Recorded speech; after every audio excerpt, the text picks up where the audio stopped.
my card collection. So,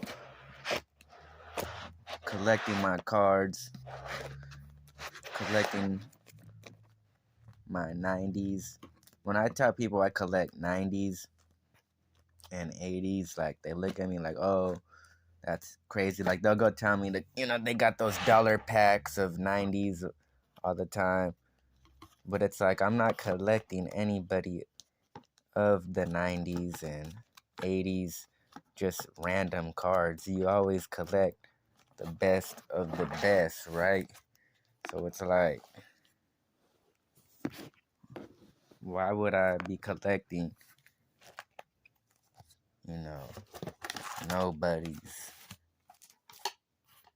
as I collect, you know, my Dan Marino, Jim Kelly, Jerry Rice, you know,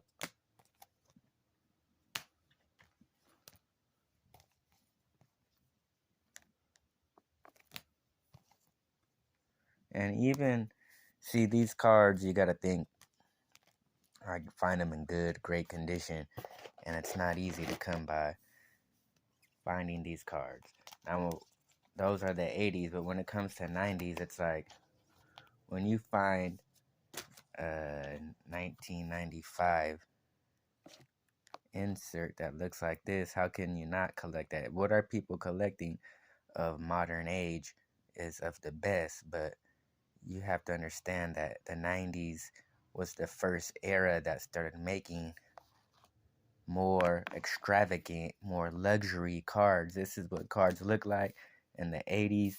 We all know that this was what they had to offer, the style.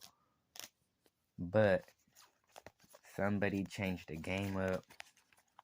Upper Deck changed up the game when it came to collecting or the image and the quality of football cards. And they came out with the first holograms. Upper Deck came out with this 1991 Upper Deck Marcus Allen because he was an honorable running back and he's somebody they wanted to use. So, I mean, that's history when it comes to cards. I mean, and it says, Marcus Allen is an honorable mention. And when you look up the history of Upper Deck, they're the ones who made the first hologram and more of the luxurious cards they got out of this typical style of cards.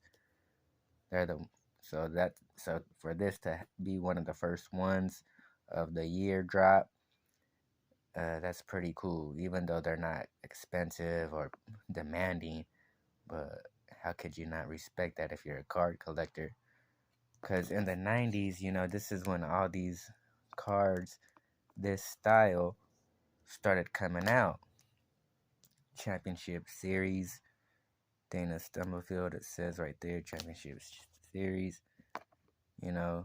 These are all between 91 and 99.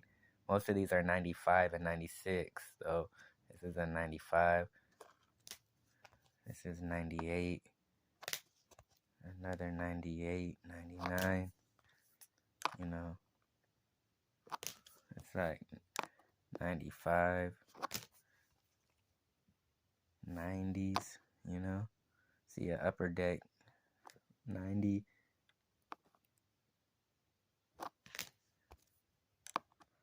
Brett Favre 90, 85, 85, 90, 95.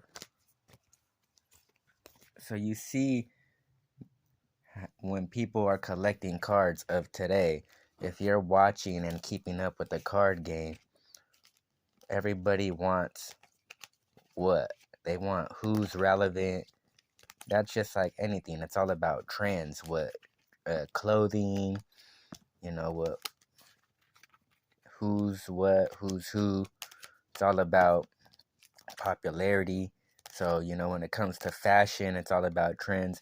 And right now, the trend in the card collection is collecting, who is who of today and who is of the vintage are becoming more relevant.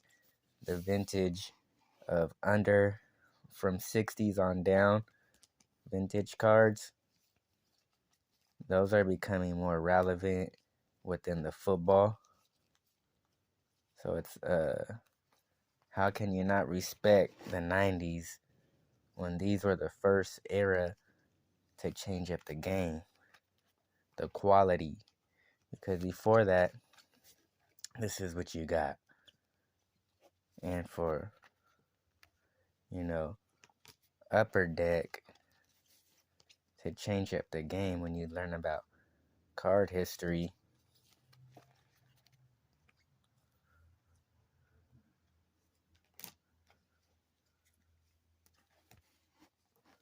All my rookies. All these people are the best in their position, too. Top 10s. Ty Law is number 2 cornerback.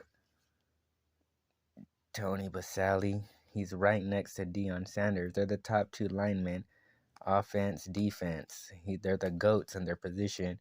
He's not a GOAT, but he is a BOAT. He is in the top 10. He's like number 9, honorable mentions, Terrell Davis.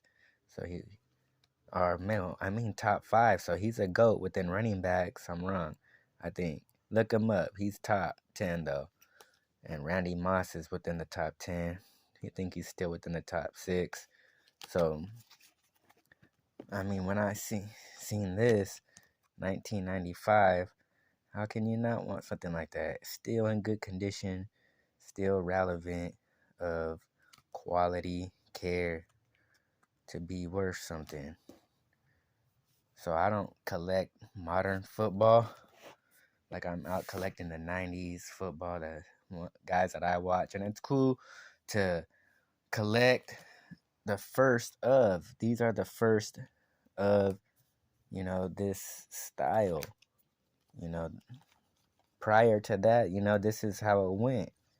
This is what the style was, and then they eventually changed it up, to what you wouldn't expect. You would think this card's from today or something. It's like they call the 90s is not really the junk wax era. I don't consider it a part of the junk wax because that's the game changer.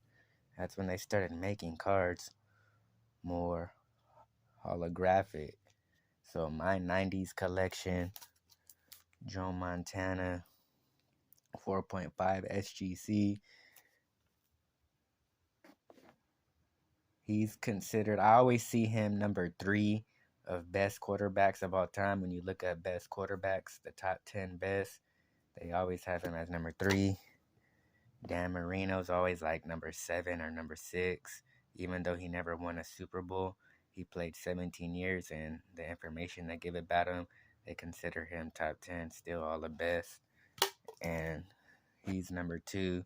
Some people still consider him number 1. If you know football, people go back and forth. Yeah, Brady. Some people say whatever, I don't know. But, hey, I got to get the GOATs and the BOATs and the All-Stars when it comes to my football collection. It's all about, 1998. This is his second year. So that's cool to have, 95, Dan Marino's, all these inserts. Because it's like anything gold of today, card collection, you got to know that people love to collect gold.